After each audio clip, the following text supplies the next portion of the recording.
The late spring of 1945 arrived with the kind of clarity that made northern Germany's devastation visible in harsh detail. Rubble that had been cities, roads clogged with refugees and surrendering soldiers, the infrastructure of Nazi Germany collapsing under the weight of total defeat. In a commandeered hotel near Flensburg that served as temporary headquarters for what remained of German military authority after Hitler's suicide and the Reich's disintegration, a group of senior Wehrmacht officers gathered for what would be one of their final meetings before formal surrender made such gatherings irrelevant. These were not the fanatical ideologues who had driven Germany into catastrophic war, but rather professional military officers who had served the Nazi regime while maintaining varying degrees of internal reservation about its methods and objectives. They had commanded armies and divisions, had planned operations and managed logistics, had watched their nation's military power grow to dominate Europe and then collapse into ruin over the course of 6 years that had transformed the continent into a graveyard. The meeting's purpose was ostensibly administrative, coordinating the surrender of remaining German forces, ensuring orderly transition to Allied occupation, managing the practical details that prevented military collapse from becoming complete chaos. But the conversation that developed went beyond logistics to address something more fundamental. How had Germany lost?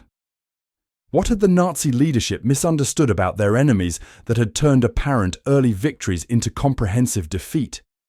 And specifically, what had they failed to understand about British power, about the nation that had stood alone after France fell, that had survived the Blitz and the U-boat campaign, that had contributed substantially to the combined Allied effort that had crushed Germany despite all predictions that British weakness would make resistance futile?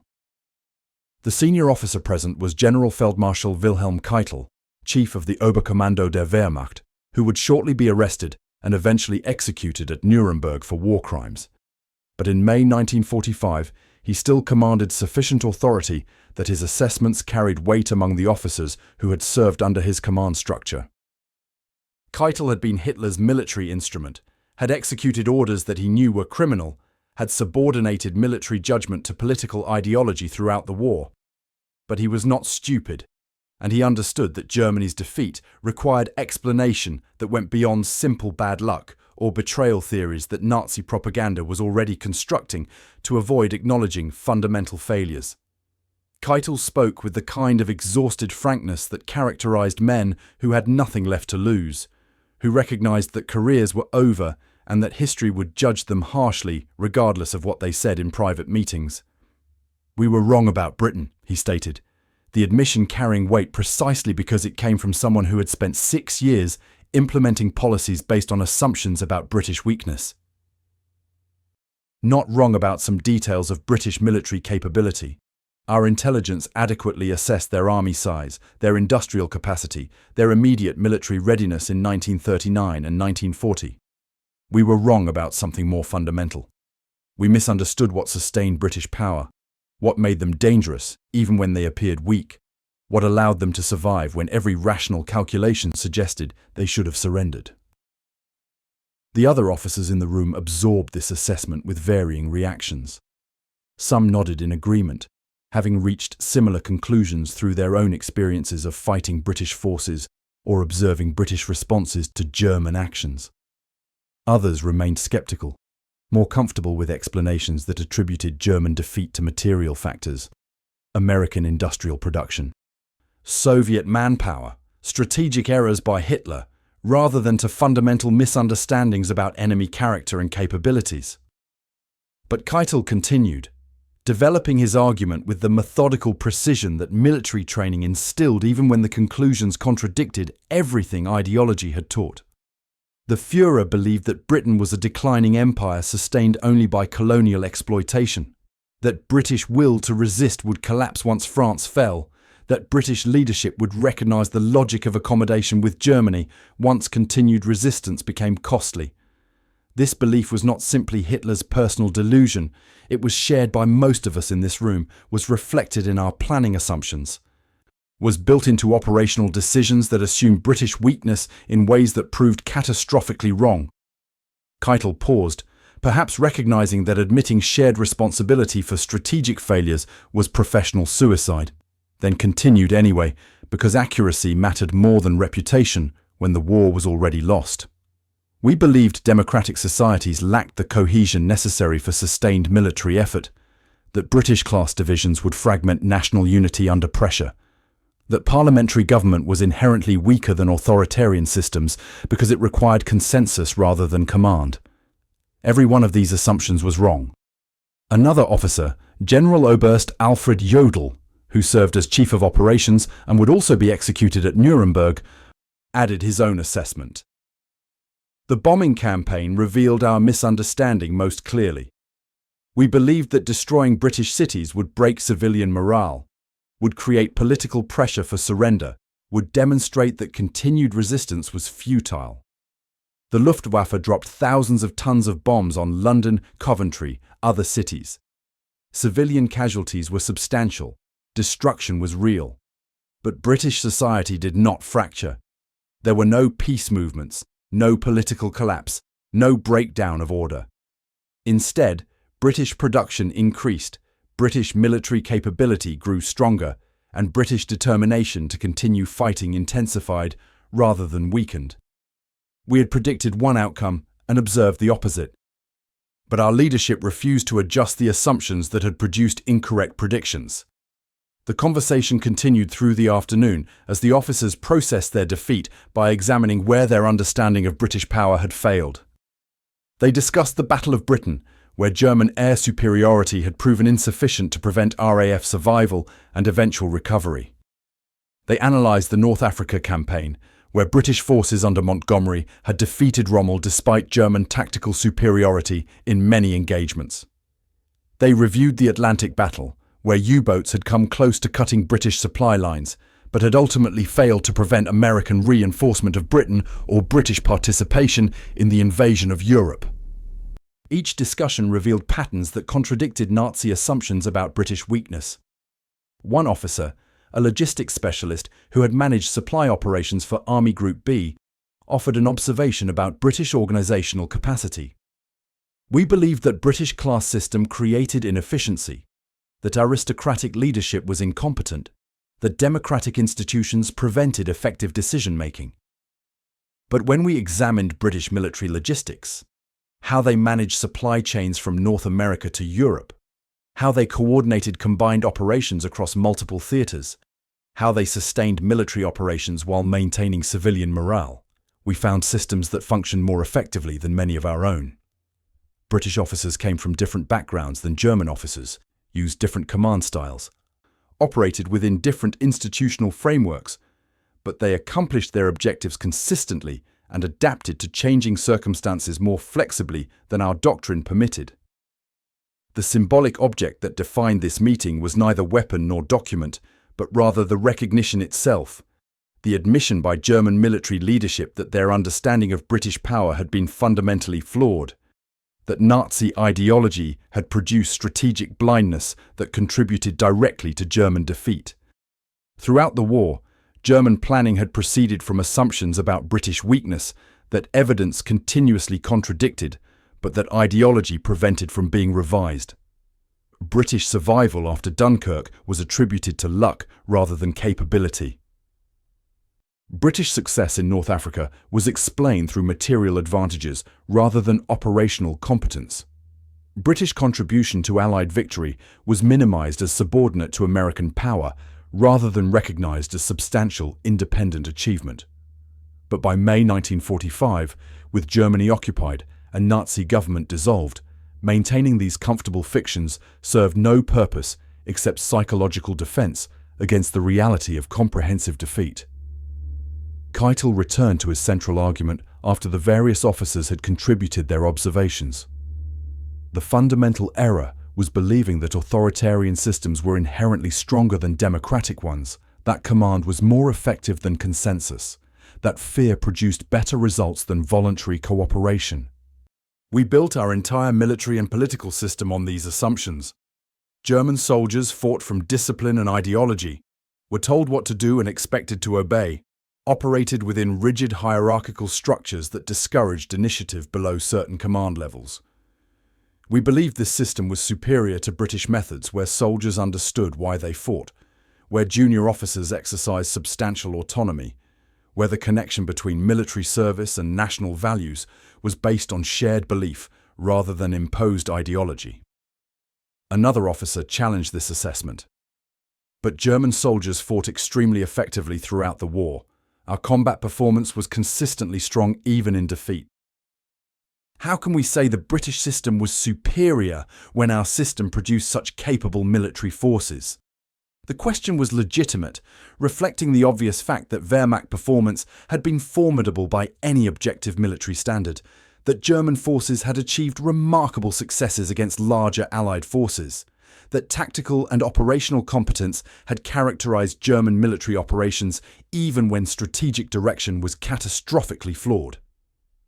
Keitel acknowledged the point, but maintained his position. German soldiers fought well, yes. Our tactical performance was generally excellent. But tactical excellence operating within strategically flawed framework produces defeat regardless of how well individual battles are fought. The British understood things we did not. They understood that war was political endeavour requiring national cohesion, that military power rested on economic and social foundations that authoritarian systems undermined, that sustaining multi-year conflicts required populations that believed in the cause rather than simply obeyed orders.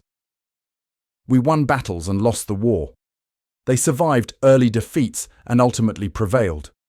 The difference was not in soldier quality or tactical competence, but in systemic factors that our ideology prevented us from recognizing. The conversation shifted to specific British capabilities that German planning had underestimated or misunderstood. Their intelligence services, which German security had considered inferior, had actually penetrated German operations extensively and provided Allied commanders with information advantages that influenced outcomes at strategic and operational levels. Their industrial production, which German analysis had deemed inadequate for sustained warfare, had actually proven sufficient to maintain British forces while contributing substantially to Soviet and American efforts through Lend-Lease and other programs. Their civil defense and home front management, which Nazi propaganda had characterized as chaotic and ineffective, had actually maintained social cohesion and economic productivity through 6 years of total war that tested national capabilities more severely than anything Germany had experienced until the final year when Allied bombing created similar pressures. One officer raised the issue of British treatment of prisoners, noting reports that had filtered back through repatriated Germans or through the informal communication networks that connected military organizations even across enemy lines. Their prisoner camps followed Geneva Convention standards, even when doing so imposed costs. They fed prisoners adequately when their own civilians were rationed. They maintained medical care for enemy soldiers. They provided work opportunities rather than simply warehousing captured forces. We were told this reflected weakness, that strong nations exploited defeated enemies rather than treating them with consideration. But perhaps treating prisoners decently reflected different kind of strength, confidence in their own values, certainty that their system would prevail. Moral foundation that made victory meaningful rather than simply transfer of power from one brutal regime to another. The observation created uncomfortable silence because it implied criticism not just of military strategy but of the entire Nazi project, suggested that German treatment of prisoners and occupied populations had been not just criminal but strategically counterproductive, that brutality had created resistance where decent treatment might have produced cooperation. But Keitel did not shut down this line of discussion, perhaps recognizing that honest assessment required examining everything, even implications that made Germans complicit in moral failures that went beyond simple military defeat. Jodl added his perspective on British strategic patience. They understood something we never grasped, that time could be weapon, that surviving was sometimes more important than attacking, that preserving capability for eventual use mattered more than committing forces prematurely.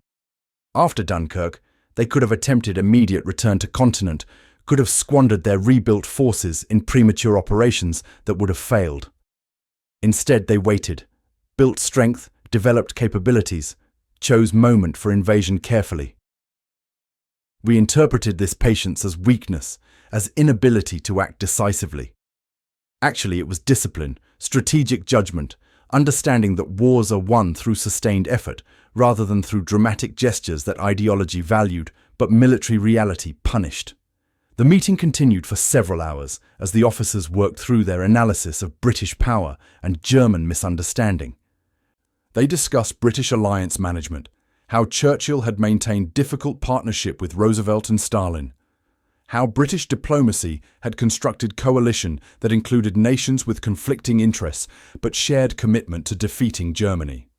They examined British strategic bombing campaign, which had destroyed German industrial capacity and forced diversion of resources to home defence that might otherwise have been deployed against ground forces.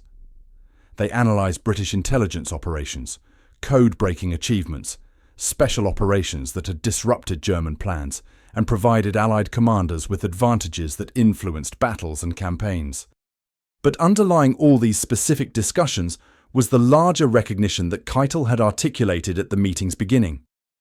Germany had misunderstood British power because Nazi ideology had prevented accurate assessment of democratic societies, had taught that weakness and strength correlated with authoritarianism and hierarchy, had insisted that values like rule of law and human rights were luxuries rather than foundations of national capability. This ideological blindness had produced strategic errors that accumulated over 6 years into comprehensive defeat, believing Britain would surrender after France fell, assuming British industry could not sustain war effort, predicting British society would fragment under bombing, expecting British will to resist would collapse when costs mounted. Every one of these predictions had proven false, not because of luck or because of factors beyond German control, but because the predictions rested on false understanding of what made nations powerful. British power came not from authoritarian efficiency, but from social cohesion that democracy created, from economic systems that free markets sustained, from innovative capacity that open societies fostered, from alliance relationships that shared values enabled, from moral legitimacy that decent treatment of enemies provided. Germany had built its power on opposite principles: authoritarian command, controlled economy, ideological conformity, alliance through intimidation, treatment of enemies as subhuman, and had achieved early successes that seemed to validate these choices. But sustained over years against enemies who understood power differently, these principles had produced not Germanic triumph, but German ruin. As the meeting concluded, and the officers dispersed to manage the final administrative details of surrender, Keitel remained in the room with Jodl, the two men who had served as Hitler's primary military instruments, who had implemented orders they knew were criminal, who would shortly face trial and execution for their roles in Nazi war crimes. Keitel spoke quietly, perhaps knowing this might be among his last opportunities to acknowledge what he had spent 6 years refusing to admit. We served a regime based on lies. Lies about racial superiority. Lies about German destiny. Lies about enemy weakness. Every major strategic decision rested on assumptions that contradicted observable reality, but that ideology required us to maintain. We told ourselves we were being realistic, that we understood power while our enemies were deluded by humanitarian sentiment and democratic weakness. But we were the deluded ones. British power was real, not invincible, not perfect, but real in ways our ideology prevented us from recognizing until defeat made recognition unavoidable. The admission came too late to affect German strategy, too late to prevent the deaths and destruction that German aggression had caused, too late to save the officers making the admission from consequences of their service to criminal regime. But it represented something significant nonetheless. The recognition by German military leadership that they had fundamentally misunderstood their enemy, that British power rested on foundations Nazi ideology insisted were weaknesses, that democratic societies could sustain total war more effectively than authoritarian systems despite all theoretical arguments suggesting the opposite. This recognition would not be publicized. The officers who made it would be executed or imprisoned, their private acknowledgements lost except in scattered memoirs and historical documents. But the recognition was real, and it captured something essential about why Germany lost. Not just because enemies possessed superior resources or made better tactical decisions, but because German understanding of power was fundamentally distorted by ideology that insisted strength came from domination rather than from the more complex foundations that actually sustained national capability through years of total war.